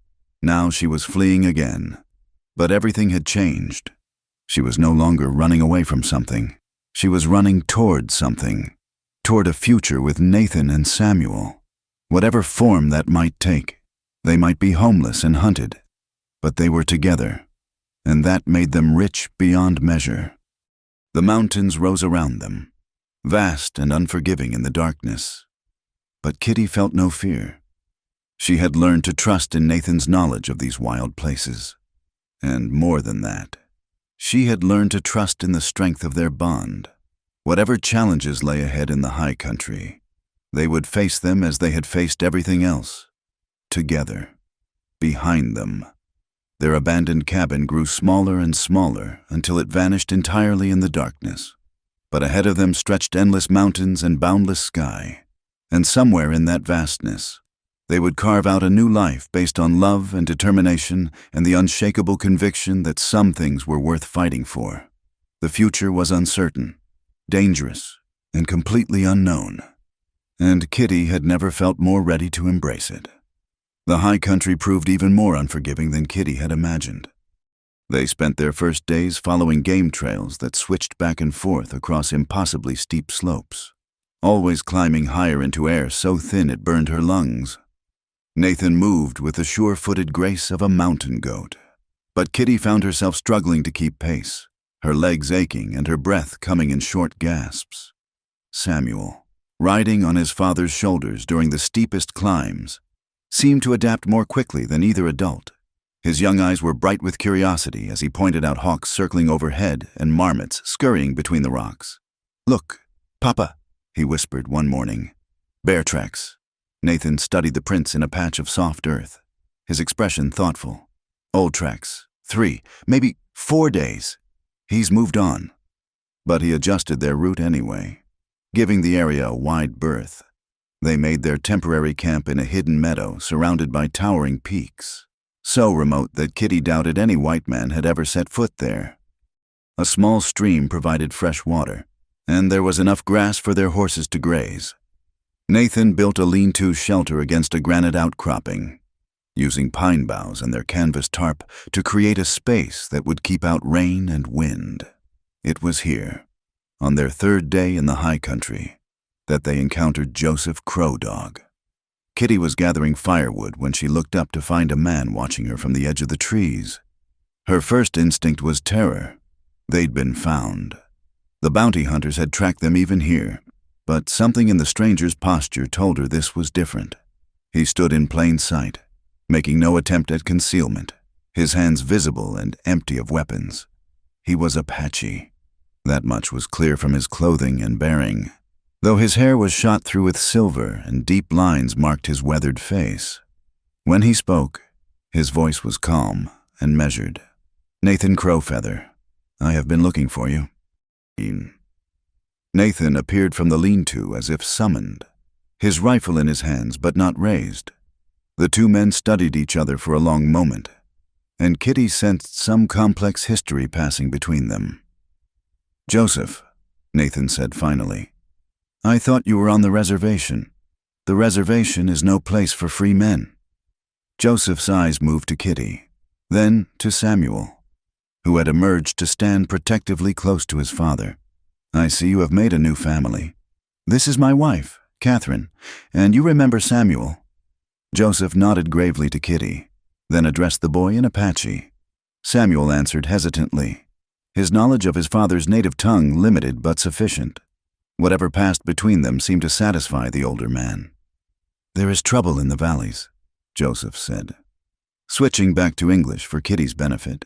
"The white settlers are angry about the raids. They have formed militias, and the territorial authorities have put prices on Apache heads, even peaceful Apache." "I know," Nathan replied. "We left our home because of it." "Your home?" Joseph's tone carried a note of something that might have been disapproval. "Living alone, apart from your people, raising your son without the knowledge of his ancestors." Kitty felt Nathan tense beside her. This was clearly an old argument between the two men. "My son is safe," Nathan said carefully. "He learns what he needs to survive in this world." "Does he?" Joseph's gaze shifted to Samuel again. "Does he know the songs of his grandfather, the stories that tell him who he is, the ways of the land that runs in his blood?" "He knows enough." Joseph shook his head slowly. "You cannot live between two worlds forever. Nathan, eventually, you must choose." The words carried weight that Kitty didn't fully understand, but she could see their impact on Nathan. His jaw tightened, and for a moment she thought he might order the older man to leave. Instead, he gestured toward their small fire. "You are welcome to share our meal," he said formally. That evening, as they sat around the fire sharing rabbit stew and hard biscuits, Joseph told them about the group of Apache families he led, refugees like themselves who had refused to be confined to the reservation. They lived deeper in the mountains, moving with the seasons, following the old ways as much as possible while staying hidden from both the army and the civilian authorities. "We are not many," he admitted. "Perhaps 40 souls, counting the children. But we are free, and we remember." "And what do you want from me?" Nathan asked. Joseph was quiet for a long moment, staring into the flames. "Your grandfather was a great war leader," he said finally. "Your father died fighting beside me against the Bluecoats. You have warrior blood, Nathan, and skills our people need. I am done with fighting." "Are you? Then why do you carry 3 rifles and enough ammunition to supply a war party? Why do you teach your son to track and hunt like a ghost?" Joseph's eyes moved to Kitty. "Why do you keep your woman armed and ready?" Kitty's hand moved instinctively to the revolver at her hip, confirming Joseph's observation. She had indeed become accustomed to being armed, to sleeping lightly and waking at the slightest sound. "That is survival, not war," Nathan said. "Is there a difference anymore?" Joseph gestured toward the darkness beyond their fire. "Out there, militias hunt us like animals. The reservation is a slow death, disease, starvation. The breaking of spirits. Fighting is the only choice left to free men. There is another choice, Kitty found herself saying. Both men turned to look at her, and she felt heat rise in her cheeks. I'm sorry. I don't mean to intrude in matters that don't concern me. You are Nathan's wife, Joseph said gently. His choices concern you. Speak. What if... She chose her words carefully, aware that she was treading on dangerous ground. What if there was a way to live freely without constant fighting? Somewhere far enough from civilization that you could raise your children in the old ways, but safe from the militias and the army. Joseph's weathered face creased in what might have been a smile. And where would such a place be? Daughter? North, she said. Far north. I've heard there are places in Canada where the government leaves the native peoples alone, where families can live as they choose without interference. The two men exchanged glances, and she sensed she had touched on something they had already discussed among themselves. The journey would be long and dangerous, Nathan said. Hundreds of miles through country crawling with soldiers and settlers. And even if we reached Canada, there's no guarantee we would be welcome. There are no guarantees anywhere, Joseph pointed out. At least it would be a choice made in hope rather than fear. The conversation continued late into the night, ranging over possibilities and dangers, memories of the past and dreams of the future. Kitty listened more than she spoke, learning about Nathan's heritage in ways that mere words could never have conveyed. She began to understand the weight of history he carried, the complexity of being a man caught between two worlds. Samuel had fallen asleep against her shoulder, and she held him close as the two men talked. This child was part of both worlds too, she realized, white enough to pass in civilized society if his parentage remained hidden, Apache enough to be killed by militiamen who saw only his dark skin and native features. What does your heart tell you? Joseph asked Nathan as the fire burned low. Nathan looked across the flames at Kitty, his dark eyes reflecting the orange light. My heart tells me to protect my family. Everything else is secondary. And sometimes, Kitty said softly, protecting your family means making hard choices. The next morning brought unwelcome news. Joseph had posted lookouts on the approaches to their hidden valley, and one of them brought word that riders had been spotted on the lower trails, armed men moving in a search pattern, clearly hunting for something. How many? Nathan asked, already checking his weapons. 8, maybe 10. They have the look of bounty hunters, not soldiers. Kitty felt her stomach drop. The men who had visited their cabin weeks ago had made good on their threats. They had tracked Nathan's trail into the mountains and were now systematically searching every valley and meadow. We need to move, Nathan said. Now. But Joseph shook his head. There is nowhere to run. They have blocked the main passes, and the high trails are still blocked by snow. If you try to flee now, they will catch you in the open. Then what do you suggest? Joseph's smile was sharp as a knife blade. I suggest we stop running and start hunting. The plan that emerged was both simple and dangerous. Joseph would return to his band and bring back a dozen warriors. They would position themselves along the trails the bounty hunters were using, picking off stragglers and harrying the main group until they abandoned their search. It's too risky, Nathan protested. If any of them escape, they'll bring back the army. We'll have the entire territorial militia hunting us. They're hunting us already, Joseph pointed out. At least this way, we choose the ground for the fight. Kitty found herself thinking about the men who had threatened Samuel, who had looked at her with such calculating hunger. The thought of them finding her son, of what they might do to a mixed-blood child they saw as an abomination, made her blood run cold. I want to help, she said. Both men stared at her as if she'd grown a second head. Kitty, no, Nathan said firmly. This is not your fight. Isn't it? She met his eyes steadily. They threatened our family, our son. That makes it my fight too. You don't understand what you're asking. Joseph said gently. This is not target practice or hunting game. These are men who will kill you without hesitation. Then I'll have to kill them first. The words surprised her even as she spoke them. 6 months ago, she would have been horrified at the very idea of taking a human life. But the mountains had changed her in ways she was only beginning to understand. The protective fury she felt when she thought of Samuel in danger was unlike anything she had ever experienced. Nathan studied her face in the morning light, seeing something there that made him nod slowly. "She shoots well," he told Joseph, "better than most men, and she has steady nerves." "But," Joseph began. "But nothing," Kitty interrupted. "I'm not asking for permission. I'm telling you what I'm going to do. You can work with me or around me, but either way, I'm going to be part of this." The argument continued for another hour, but in the end, practical necessity won out over cultural tradition. They needed every rifle they could get, and Kitty had proven herself capable and determined. Joseph's warriors would take the high ground, using their knowledge of the terrain to ambush the bounty hunters. Nathan and Kitty would position themselves to block the only escape route back down the mountain. "Remember," Joseph said as they prepared to take their positions, "these men have chosen to hunt families, to threaten children. They have forfeited their right to mercy." That afternoon, Kitty lay behind a fallen log with Nathan beside her, watching the trail that led down toward the valley. Samuel was hidden in a cave a mile away, with strict instructions to stay there no matter what happened. The waiting was the hardest part, listening to the distant crack of rifle fire that meant the battle had begun, knowing that the men they'd come to consider family were risking their lives.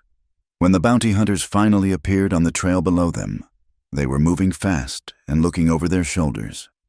Joseph's ambush had been successful. Kitty counted only 5 men where there should have been 8 or 10. "Let them get close," Nathan whispered. "Wait for my signal."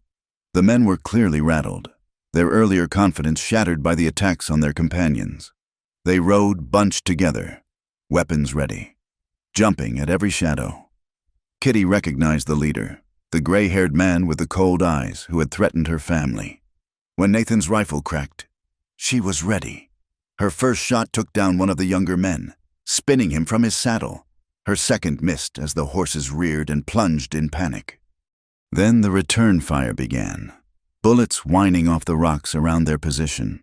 The fight was brief but vicious. When the smoke cleared, 4 of the bounty hunters were down, and the 5th, the leader, was crawling away with a shattered leg, leaving a trail of blood on the rocky ground. Nathan rose from behind their cover and walked toward the wounded man. Kitty followed, her rifle still ready. "Please," the man gasped when he saw them approaching. "I need a doctor. I'll pay." "You threatened my family," Nathan said quietly. "My son. It was just business, nothing personal." "For me," Nathan said, raising his rifle. "It's very personal." The shot echoed off the canyon walls like thunder, then faded into silence. Kitty felt no horror at the sight of the dead man, no regret for her part in the violence.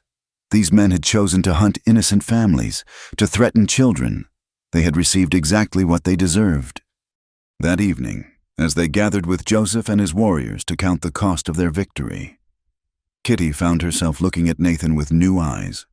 She had seen him in battle now, had witnessed the controlled fury that made him so formidable. But she had also seen his gentleness with Samuel afterward, the way he held his son close and whispered reassurances. "You fought well," Joseph told her as they prepared to part ways. "You have the heart of a warrior. I have the heart of a mother," she corrected. "I'll do whatever it takes to protect my family." Joseph nodded approvingly. "Perhaps there is no difference." As they made their way back to their hidden camp, Kitty felt something had shifted permanently in their relationship. Nathan no longer saw her as someone to be protected, but as a true partner in every sense of the word. They had fought together, killed together, and emerged stronger for it. The mountains stretched endlessly around them, vast and unforgiving, but also beautiful in their terrible majesty. Whatever challenges lay ahead, they would face them together, not just as husband and wife, but as warriors united in their determination to build a life worth defending. Behind them, the smoke from their enemies' defeat rose into the clear mountain air. marking the end of one threat and the beginning of something new. They were no longer running from their past. They were fighting for their future. The victory over the bounty hunters bought them time, but it also brought new dangers. Word would spread that armed Apache were operating in the high country, and Nathan knew it was only a matter of weeks before the territorial authorities responded with overwhelming force. Joseph's band had already begun their preparations to move deeper into the wilderness, following ancient migration routes toward the Canadian border. For 2 peaceful weeks, their mountain sanctuary felt almost like the home they'd lost. Nathan taught Samuel to track elk through the meadows, while Kitty gathered medicinal herbs that grew in the thin mountain air. The boy was changing before their eyes, growing taller and more serious, his dark eyes reflecting a wisdom that seemed too old for his 6 years. He understands more than we give him credit for. Kitty observed one evening as they watched Samuel practice with the small bow Nathan had made for him. The child's form was nearly perfect, his concentration complete as he aimed at a target made of pine bark. "He has to understand," Nathan replied quietly. "Children in our situation cannot afford the luxury of innocence." It was on the 3rd Tuesday of June that the drought truly began to bite. The mountain streams that had run full and clear all spring began to shrink, exposing rocks that had been underwater for months. The grass in their hidden meadow turned brown at the edges, and the horses grew restless, sensing the change before their human companions fully grasped its implications. "We need to move the animals to higher pasture," Nathan decided after studying the diminishing creek. Up where the snow melt still feeds the streams, but moving meant leaving their secure camp, and it also meant splitting up. The horses and cattle needed constant watching in the high country, where wolves and mountain lions hunted anything that strayed from the herd. Nathan would have to stay with the animals while Kitty and Samuel remained at the base camp. "I don't like it," Kitty said, checking her revolver for the 10th time that morning. "What if something happens? What if someone comes?" "You know what to do," Nathan replied, his hands gentle as he adjusted the rifle sling across her shoulders. "Fire 3 shots if there's trouble you can't handle. I'll hear them and come running. And if you can't come, if they find you first?" Nathan was quiet for a moment, his dark eyes distant as he considered possibilities neither of them wanted to voice. "Then you take Samuel and you run north toward Joseph's people. Don't look back. Don't try to help me. Just run!" The words hung between them like a death sentence. They both knew that in this harsh country, separation could easily become permanent, but the alternative was watching their animals die of thirst.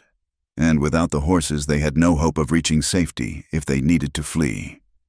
Nathan left before dawn, leading the small herd up trails so steep Kitty couldn't see how 4-legged creatures managed to navigate them. She watched until he disappeared entirely among the rocks and pine trees, then turned back to the camp with a heavy heart. The day passed quietly enough.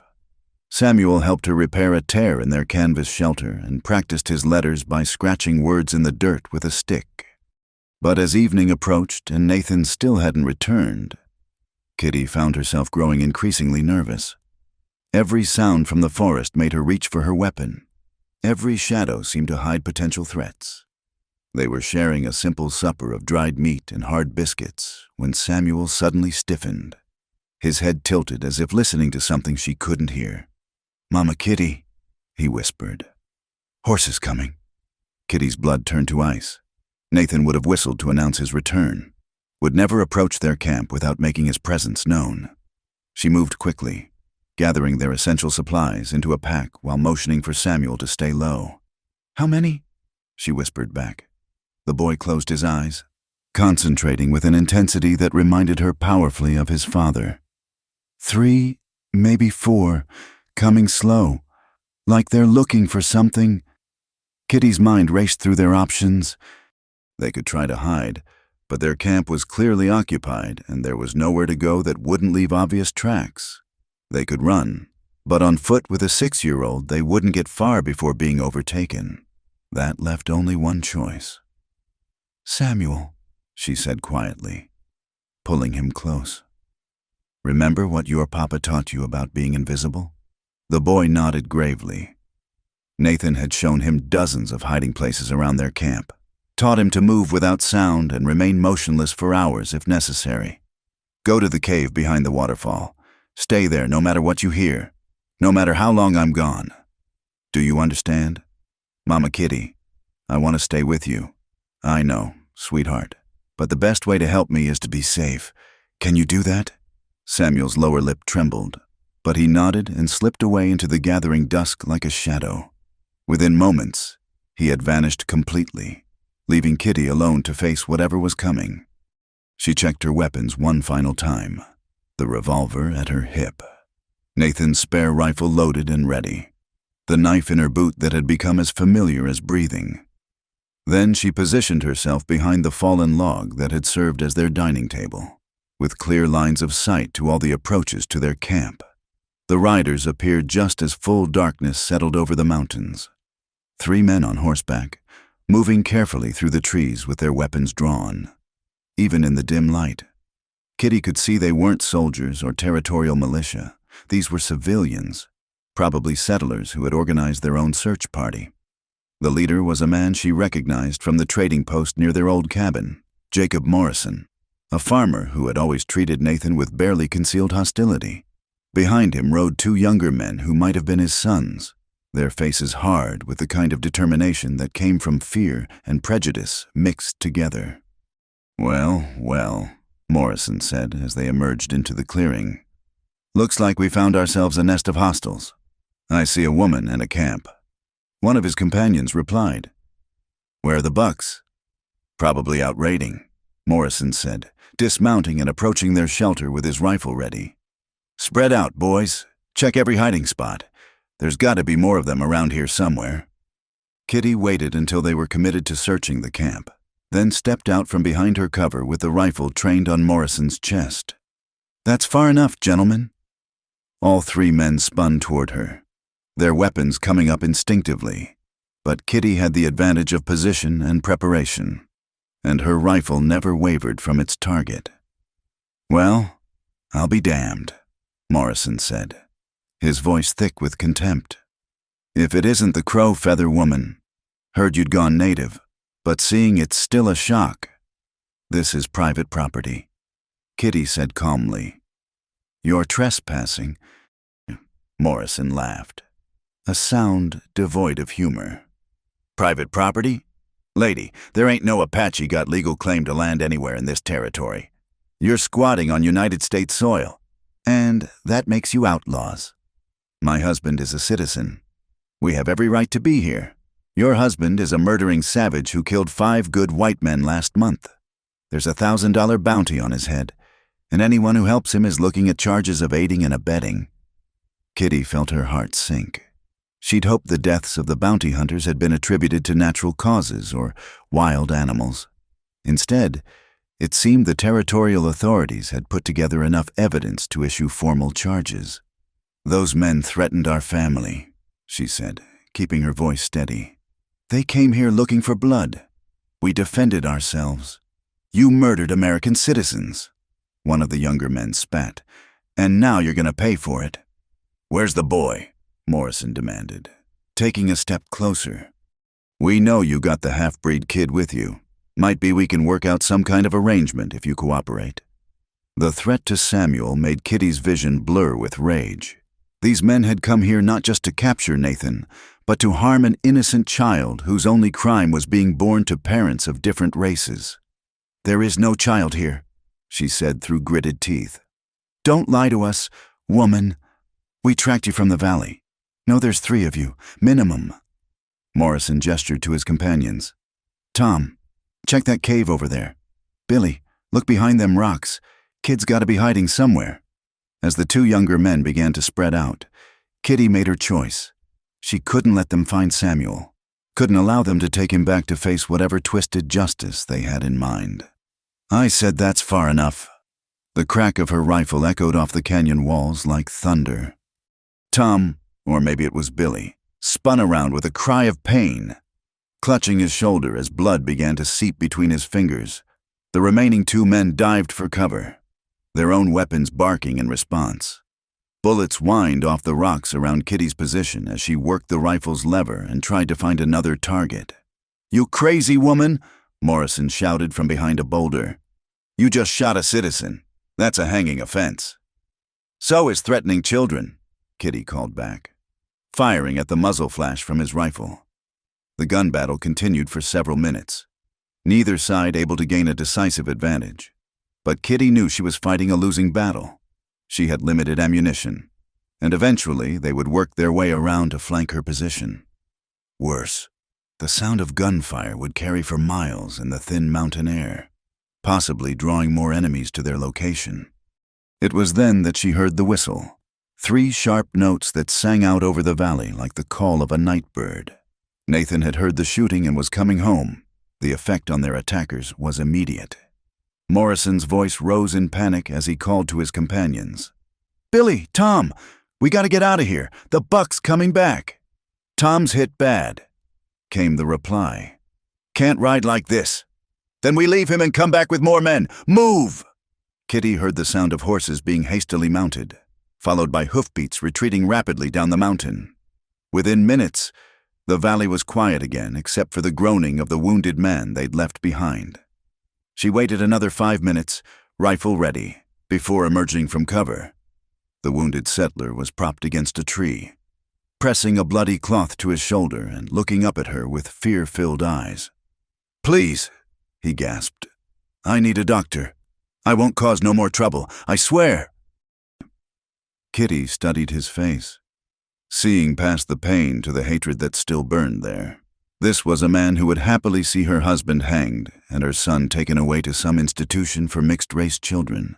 Showing mercy would be a mistake, but she couldn't bring herself to kill a wounded, helpless man in cold blood. Instead, she kicked his rifle away and checked him for other weapons. "You can walk," she said after examining his wound. "It went clean through. Follow the trail down the mountain, and maybe you'll live to see another sunrise. My horse—" "Your horse stays here. You walk or you die. Your choice." The man struggled to his feet, still pressing the cloth to his shoulder. "This ain't over, woman. We'll be back with the whole territorial militia. Ain't no place in these mountains you can hide." "Then maybe it's time we stopped hiding," Kitty said quietly. She watched him stumble away into the darkness, then whistled the all-clear signal that would bring Nathan and Samuel out of hiding. Her hands were shaking as she reloaded her rifle, the reality of what had happened finally beginning to sink in. She had shot a man. Not in the heat of battle like before, but in cold calculation to protect her family. The woman who had fled Tucson in a wedding dress 10 months ago would have been horrified.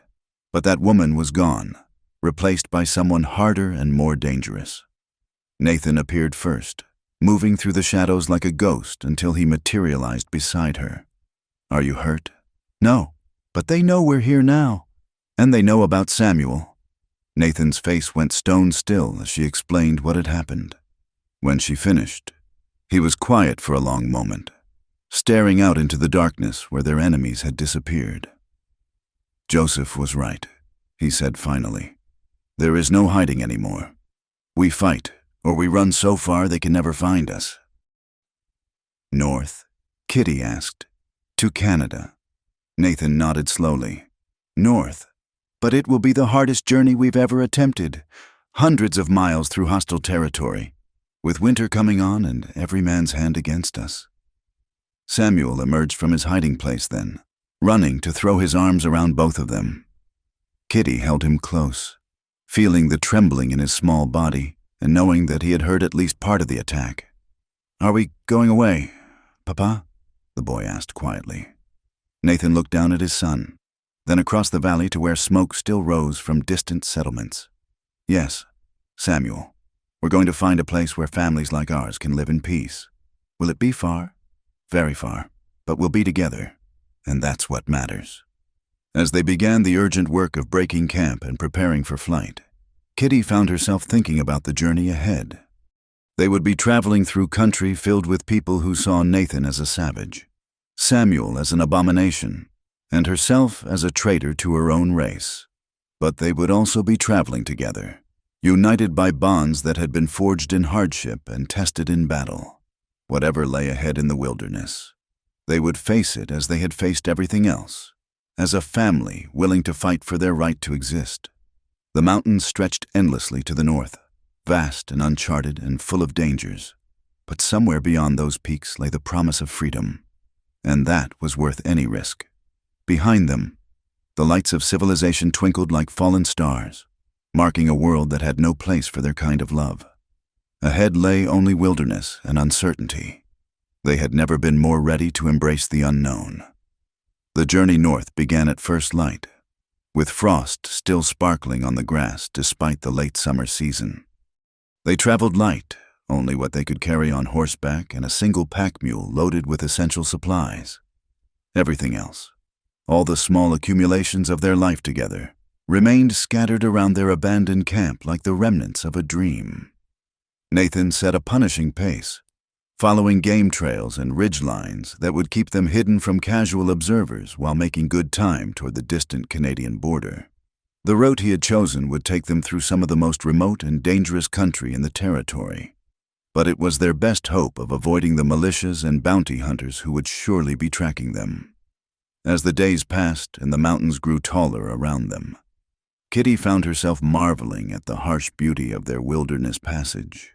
They rode through valleys carpeted with wildflowers, past lakes so blue they seemed to hold pieces of the sky, over passes where the air was so thin that every breath was a conscious effort. At night, they made cold camps without fires, huddled together under blankets while coyotes sang their ancient songs from the ridgelines. Samuel bore the hardships with a stoicism that made Kitty's heart ache. The boy who had once played happily with wooden horses now rode in silence for hours at a time, his young face serious as he helped watch for signs of pursuit. He was growing up too fast, forced into premature maturity by circumstances beyond his control. It was during their second week on the trail that Kitty first began to suspect she was with child. The morning sickness started as a general queasiness that she attributed to the hard travel and irregular meals. But as the days went on, the symptoms became unmistakable. The exhaustion that no amount of rest seemed to cure, the way certain smells made her stomach turn, the tender soreness in her breasts that she tried to hide from Nathan's concerned eyes. She said nothing at first, unwilling to add another burden to their already desperate situation. What would they do with an infant on the trail? How could they care for a newborn baby in the wilderness, with winter coming and enemies behind them? But secrets were hard to keep in such close quarters, and Nathan's observant eyes missed little. It was on a morning when she had to excuse herself suddenly to be sick behind a cluster of pine trees that he finally confronted her. "How long?" he asked quietly as she returned to their small camp, her face pale and drawn. "I don't know for certain. 2 months. Maybe 3. Nathan was silent for a long moment, his dark eyes unreadable as he studied her face. Then, to her surprise, a slow smile spread across his features. "A baby," he said softly, as if testing the words. "Our baby. Nathan, I don't know how we're going to manage." He silenced her with a gentle finger pressed to her lips. "We'll manage the same way we've managed everything else. Together." The knowledge that new life was growing inside her changed everything about their journey. Nathan became even more protective, insisting on helping her mount and dismount her horse, making sure she ate the choicest portions of their limited food. Samuel, when they told him, was initially confused and then delighted at the prospect of having a little brother or sister. "Will the baby be able to ride a horse?" he asked one evening as they made camp beside a mountain stream. "Not for a while," Kitty replied, smiling despite her exhaustion. "Babies are very small when they're first born. They need lots of care and attention." "I can help," Samuel said seriously. "I know how to be quiet so the baby can sleep." The boy's earnest offer made Kitty's eyes fill with tears. He was already planning to be a good big brother, even though they had no idea where they would be when the child was born or what kind of life they could provide. As September gave way to October, the weather began to turn cold in earnest. Snow fell on the high passes, forcing them to seek lower routes that brought them dangerously close to settled areas. They passed within 5 miles of a mining camp one night, close enough to see the glow of its fires and hear the distant sound of voices carried on the wind. "We're being followed," Nathan said quietly as they made camp that evening. He had been studying their back trail with increasing concern, reading signs that Kitty was only beginning to understand. "How many?" "Hard to say. They're good at staying hidden, but they've been back there for 3 days now. Professional trackers, not farmers playing at manhunting." The news sent a chill through Kitty that had nothing to do with the mountain cold. She was beginning to show now, her condition becoming obvious despite her efforts to hide it under loose clothing. The thought of being captured, of what might happen to their unborn child, made her feel sick with more than morning nausicness. That night, as they lay pressed close together for warmth under their shared blankets, Nathan told her about the plan that had been forming in his mind. "There's a place ahead, maybe 2 days' ride, a box canyon with only one way in or out. If we can reach it first, we can make a stand there. And if we can't," Nathan's arms tightened around her, "then we run until we can't run anymore, and we fight when we have to fight. But Kitty, you need to understand, if it comes to that, you and the baby have to survive. Whatever happens to me. You get Samuel and you keep going north. Don't talk like that. I have to talk like that. You're carrying our child now. That changes everything." They reached the canyon late in the afternoon of the second day, their horses stumbling with exhaustion and their supplies running dangerously low. The natural fortress Nathan had described was everything he had promised, a narrow entrance that could be easily defended, with steep walls that would prevent flanking movements and a year-round stream that provided fresh water. But their pursuers were closer than Nathan had hoped. Even as they made camp in the canyon's sheltered interior, they could see smoke rising from the valley below where their enemies had stopped for the night. "How many do you think?" Kitty asked, checking her rifle for what felt like the 100th time. 6, maybe 8, enough to be dangerous. Not enough to storm our position if we're smart about it. That evening, as the sun set behind the canyon walls and the temperature began its nightly plunge toward freezing, Nathan began teaching Samuel skills that no 7-year-old should have to learn. "If the shooting starts, you take Mama Kitty and you go to the back of the canyon," he instructed, his voice gentle but firm. "There's a place where the rocks have fallen. You can climb up and get out that way. You understand?" Samuel nodded gravely. "What about you, Papa?" "I'll hold them here as long as I can. Then I'll follow you." It was a comforting lie, and they all knew it. If Nathan stayed to fight a rearguard action, he would most likely die in the canyon, but it would give Kitty and the children time to escape, and sometimes that was all a man could hope to do for his family. The attack came at dawn, when the canyon was still shrouded in purple shadows and the air was sharp with frost. Kitty woke to the sound of horses' hooves echoing off the canyon walls, and Nathan's urgent whisper in her ear. "They're coming! Get Samuel and head for the back way!"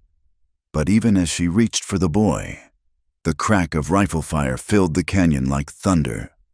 Their pursuers had not bothered with parleys or demands for surrender.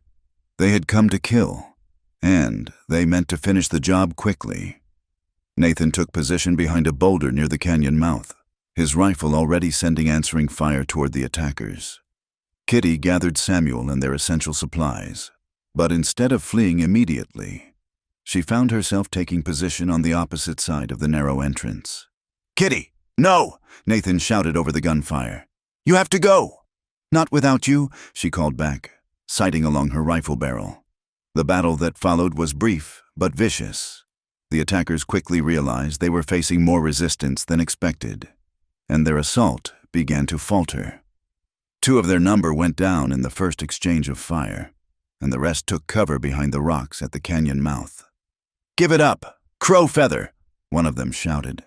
"You're outnumbered and trapped. Surrender now, and maybe we'll let the woman live." Nathan's answer was another rifle shot that sent rock chips flying from their position. As the morning wore on, it became clear that the attackers were in no hurry. They had the canyon mouth sealed off, and they were content to wait for their quarry to run out of ammunition or make a mistake. It was a siege, and sieges favored the side with more men and supplies. But Nathan had one advantage his enemies didn't know about: knowledge of the canyon's secrets gained from a hunting trip years earlier. When the afternoon shadows began to lengthen, he made his move. "There's another way out," he told Kitty quietly. "A ledge that leads up the east wall. Hard to see from below, harder to climb, but it can be done." "All of us?" Nathan looked at Samuel, then at Kitty's expanding belly. "It's going to be dangerous, and someone needs to stay here to keep them busy while you climb." "No." Kitty's voice was flat with determination. "We all go, or none of us goes." "Kitty, no arguments. Nathan, we're a family. We stay together." In the end, desperation made the decision for them. As the sun touched the canyon rim, their attackers grew bolder, working their way closer to their position. Soon, they would be close enough to overwhelm the defending positions with a concentrated rush. The climb up the hidden ledge was the most terrifying thing Kitty had ever attempted. The rock was loose and crumbling, the handholds few and far between, with her pregnant belly throwing off her balance and Samuel clinging to Nathan's back. Every step was a battle against gravity and fear. Halfway up the wall, one of the attackers spotted them. His shout of alarm echoed through the canyon, followed immediately by the crack of rifle fire. Bullets spanged off the rock around them, sending chips of stone showering down into the abyss. "Keep climbing," Nathan shouted, shielding Samuel with his body as best he could. They reached the top of the canyon just as the sun disappeared behind the western peaks, plunging the country into purple twilight. Behind them, they could hear their frustrated enemies scrambling up the same route, but the darkness would make the climb even more treacherous for those who didn't know the way. That night, they traveled by starlight across country so rough that Kitty wondered how their horses managed to keep their footing. But Nathan seemed to know every trail and hidden passage, leading them steadily north toward the border that now seemed almost within reach. 3 days later, they crossed into Canada. There was no marked boundary, no customs house or official welcome, just a creek that Nathan said marked the international line, and beyond it, forests that looked exactly like the forest they'd been traveling through for weeks. But somehow, the very air felt different. Cleaner, perhaps, or simply free of the hatred and violence they'd left behind in the territorial boundaries of the United States. A week later, they encountered a French trapper who directed them to a small settlement of mixed-blood families who had made similar journeys from the south. The community was small and poor, but it was peaceful, and the people there understood what it meant to be caught between two worlds. It was here, in a small cabin donated by the settlement's leader, that Kitty gave birth to their daughter on a cold February morning while snow fell softly outside the windows. Elizabeth Mary Crow Feather came into the world with her father's dark eyes and her mother's determined chin, crying lustily to announce her arrival to anyone within hearing distance. Samuel, who had waited anxiously outside during the birth, was allowed in to meet his new sister with appropriate solemnity. "She's so small," he whispered, touching one tiny fist with a careful finger. "All babies are small at first," Kitty said, exhausted but radiant as she cradled the infant. "But she'll grow strong and brave, just like her big brother." Nathan stood at the window, looking out at the snow-covered landscape that surrounded their new home. The mountains here were different from the ones they'd left behind. Gentler, perhaps, more welcoming. The forest stretched unbroken to the horizon, promising space and freedom for their children to grow. "What are you thinking about?" Kitty asked softly.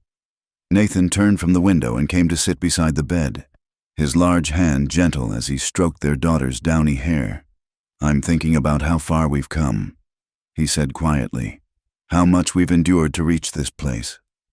Was it worth it?" Nathan looked at his wife, at his son, at his newborn daughter sleeping peacefully in her mother's arms. Outside, the wind howled through the pines with a sound like freedom itself. "Ask me again in 20 years, he said, smiling.